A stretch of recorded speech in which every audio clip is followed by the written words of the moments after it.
Well, look, as Boris Johnson faces Prime Minister's questions today, let's chat to political reporter Bill Bowkett. He works for Reaction.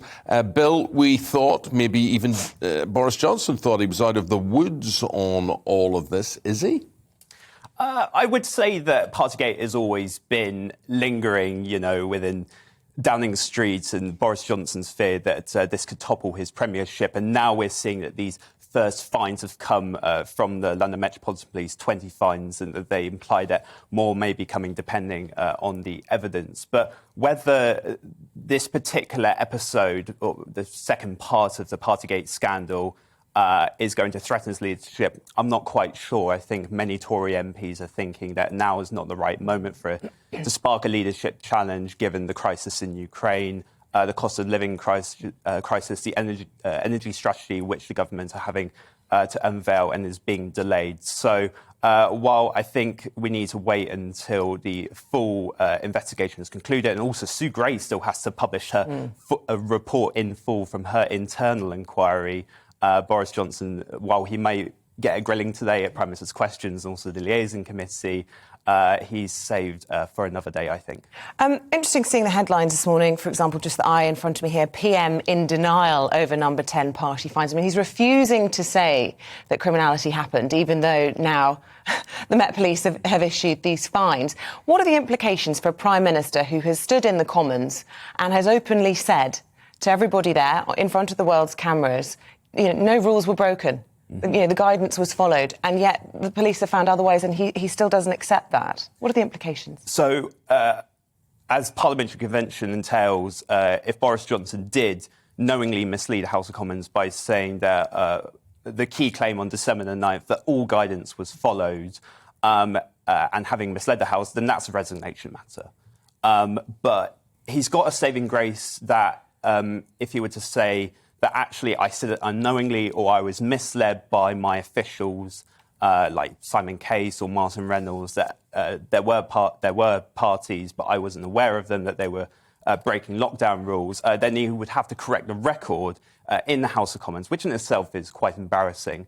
But if he, Boris Johnson, were to actually get a fine himself, that makes it all the more tricky for him. And that he would actually have to admit and actually apologise for the matter. Whether he would have to resign based on principle, I don't think he will. While the Tories, continue to linger behind Labour in the polls, and while there are suggestions that even with the crisis in Ukraine and the wartime boost that the Prime Minister has gained from this, they still believe him to be dishonest, untrustworthy, and that actually he's not the right man to lead this country at this moment in time. Do you think it's fair to say the mood's moved on, essentially, in Westminster? Whether or not with the public remains to be seen, but there were so many calls for him to go. Since the war's broken out, I've heard that letters have been withdrawn from the what's it called? The 1922 committee, yeah. Yes, one of the key advocates for Boris resigning was Douglas Ross, the Scottish Conservative leader, now retracting it, thinking that actually now is a time for unity. And actually, Sir Roger Gale as well, the backbench Tory MP, was one of the key advocates for Johnson to be voted out by the Tory MPs, now saying actually, if Boris Johnson were to be removed at this moment of time and enough letters were to be sent to Sir Graham Brady, chair of the 1922 committee, that would, quote, play into Putin's hands because it would destabilise government. And like I've mentioned, there are, I think, more important issues, especially with the May elections coming, that what motivates it's actually going to be living standards and how... Bill, all well and good, and I do think a lot of people will be watching you and saying, here, lad's absolutely right. Except yesterday I saw this march, which was to remember people who had died during the pandemic, and the most emotional interviews of people who had experienced loss. And then you suddenly come back and you say, if this had have happened to me and my family...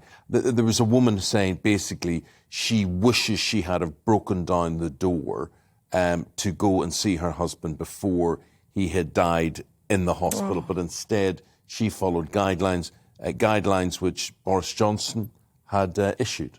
That's the most damning thing about this entire scandal, is that Boris Johnson was the person that put forward these restrictions, and we had to make many sacrifices and the pain and suffering that COVID-19 and lockdown caused.